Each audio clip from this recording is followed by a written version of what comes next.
안녕하세요. 김정호의 경제TV. 오늘은 한국인이 삶을 대하는 태도, 한국인의 사상에 혁명적 변화가 필요하다. 이런 주제로 말씀드리려고 합니다. 저는 한국 사회가 공산화로 치닫고 있다고 봅니다. 광화문 네거리에서 백두칭송위원회니 뭐니 하면서 나대는 그 사람들은 빙산의 일각에 불과하다고 생각합니다. 빙산의 본체, 물밑에 가라앉아 있는 그 거대한 몸체는 한국인의 국가 의존증입니다. 국가가 내 삶을 책임져 주길 바라는 그 의존적 사고, 그게 한국 사회를 공산화로 이끌어가고 있는 것입니다. 문재인 대통령은 그 태도를 간파했습니다. 그래서 국민의 삶을 책임져 주겠다고 했어요. 국민들은 그 공약을 너무나 좋아했지요. 그래서 전폭적인 지지를 보냈습니다. 그리고 그 약속들이 지금 착착 진행되고 있습니다. 아동수당은 9살까지 모두 다 주겠다고 하지요. 사립유치원들은 전부 국공립화의 길을 걷고 있지요. 요양원들도 조만간 국공립화 되어 갈 것입니다. 동네 병원들도 저는 그렇게 되어 갈 거라고 봐요. 네. 왜? 국민들이 그런 걸 좋아할 테니까. 공짜가 되면 다 좋아할 테니까 말이죠. 대학들은 어떻습니까? 마찬가지입니다. 조만간 서울 1대학, 서울 2대학, 서울 3대학 이런 식으로 다 바꾸어져 갈 가능성이 매우 높습니다. 초중고등학교는 이미 다 그렇게 됐지요. 사립이든 국공립이든 다 국공립입니다. 우리나라는. 이미 그렇게 됐어요. 기업들은 어떻습니까? 지금 삼성에 대한 집요한 공격이 이루어지고 있는데요.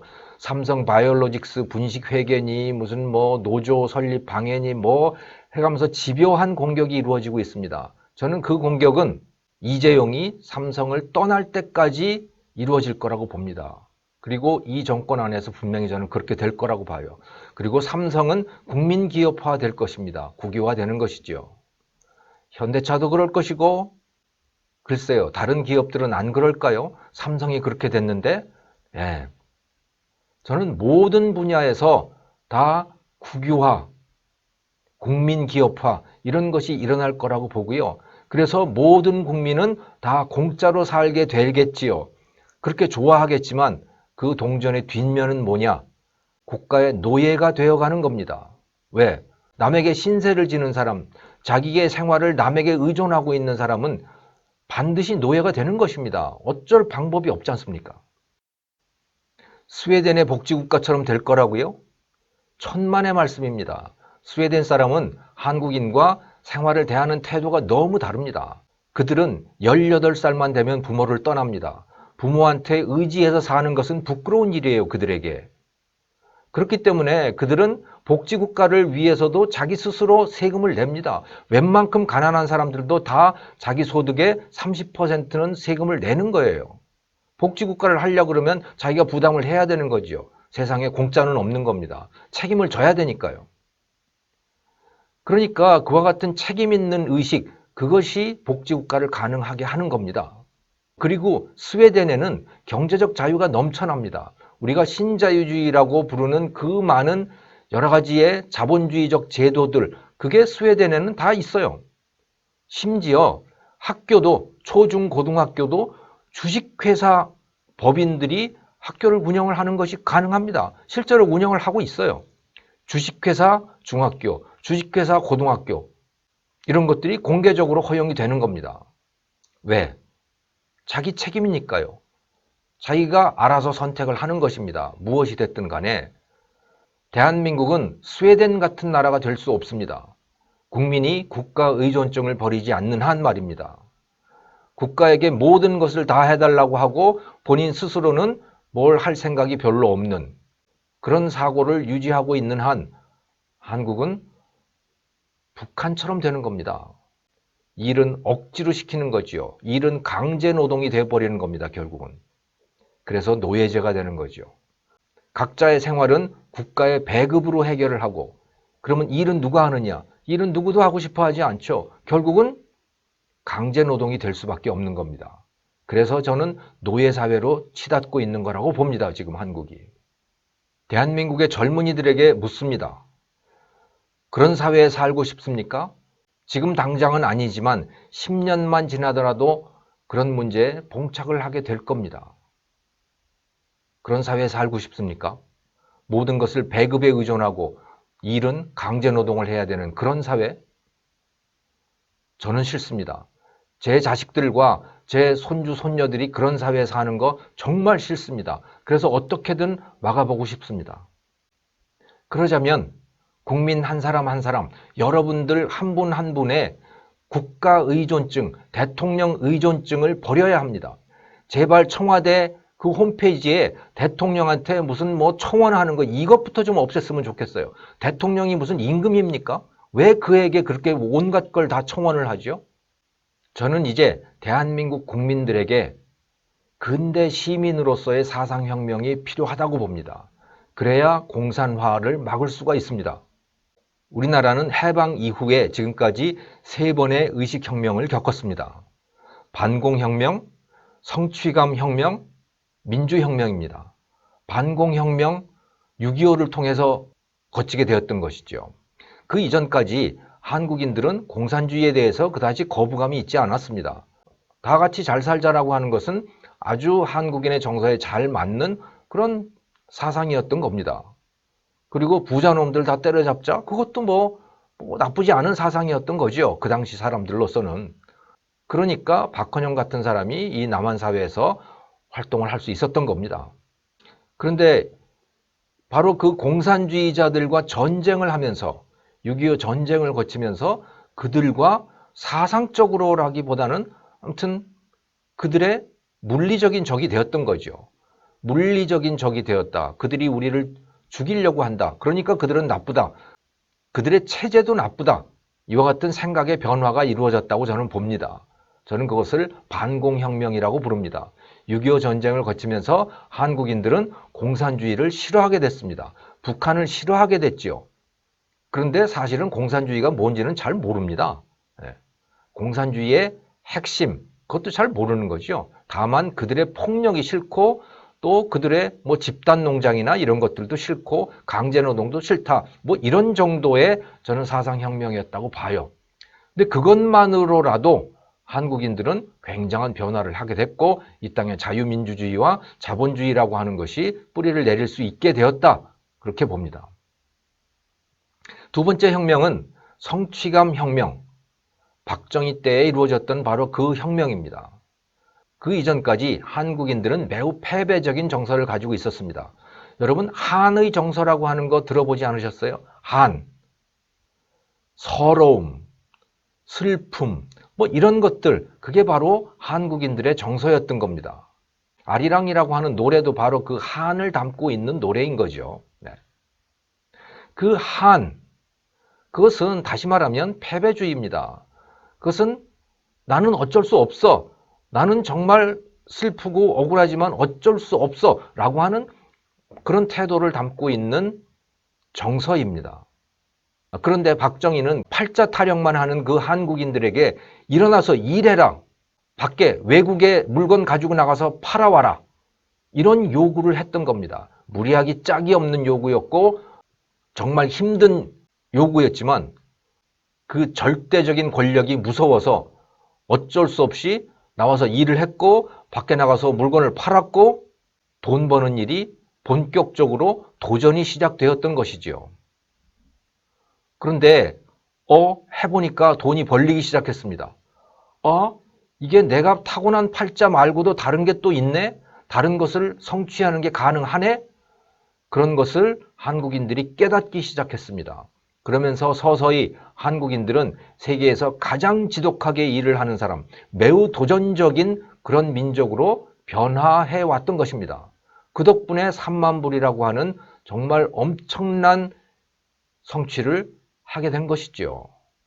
박정희 이후에 한국인들의 생각이 바뀌는 이 과정을 저는 성취감 혁명이라고 부르고 싶습니다. 세 번째는 민주혁명입니다. 1987년의 민주화, 바로 그것을 말하는 것이죠.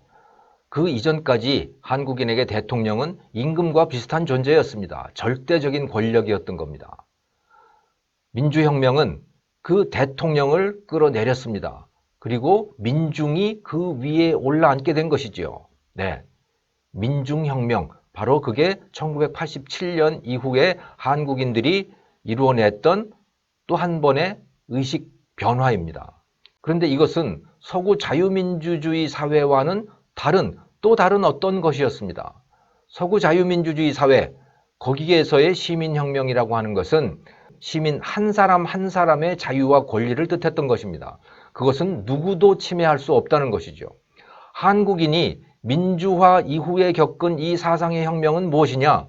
기본적으로 민중혁명이고, 다수의 민중이 원한다면 개인의 권리와 재산권 정도는 얼마든지 침해하고 뺏어갈 수 있다고 생각하는 그런 상태가 된 겁니다.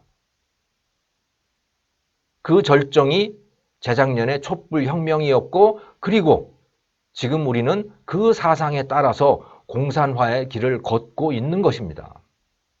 이 공산화를 멈추려면, 또는 새로운 정말 살만한 사회를 만들어내려면 저는 또 한 번의 사상혁명이 필요하다고 봅니다. 진짜 사상혁명, 그 핵심은 내 삶은 내가 책임진다 라고 하는 이 생각을 국민 한 사람 한 사람이 확고하게 다지는 겁니다. 자기의 삶 속에서 그것을 실천하는 것이죠. 이렇게 될 때 저는 한국이 정말 새로운 국가, 정말 살만한 국가, 행복한 나라, 이렇게 될 거라고 봅니다. 저는 한국 사람들이 스위스인으로부터 많은 것을 배워야 한다고 생각합니다. 스위스 사람들 대단합니다. 아무것도 없는, 먹을 것조차도 제대로 없는 그 산골짜기에서 세계에서 가장 강력한, 가장 잘 사는 나라를 만들어냈습니다. 스위스의 국민소득 1인당 85,000불이죠.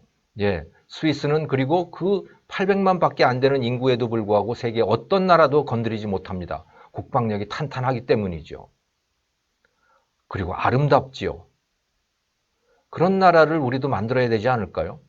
그런데 그 비결은 뭔지 아십니까? 스위스 헌법 제6조에는 이렇게 쓰여져 있습니다. 각 개인은 자신의 삶에 대해서 스스로 책임을 진다. 또 각 개인은 사회가 필요한 일이 있다면 거기에 대해서 기여할 책임이 있다. 이렇게 적혀져 있습니다. 국가가 국민을 책임져 준다 이런 이야기가 아니고, 국민이 자기 자신에 대해서 책임을 지고 또 국가에 대해서도 책임을 진다라고 하는 선언을 헌법에서 하고 있는 것입니다.